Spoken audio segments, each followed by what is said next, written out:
Ruhlar ordu kimidir. Kimi tanıyır, ona yaxınlıq edir, kimi tanımır, ondan uzaqlaşır.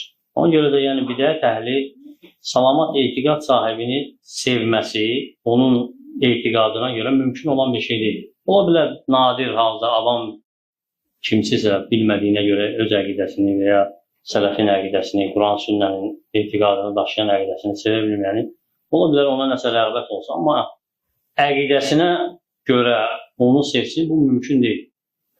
Çünki İbn Məsud demişkən, kişi sevdiyi ilə bir yerdədir. Yəni o ilə gəzir, onun kimi olmaq istəyir.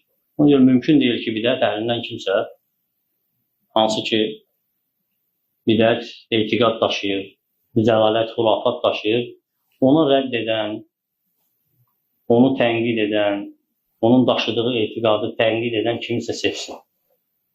Bu mümkün deyil.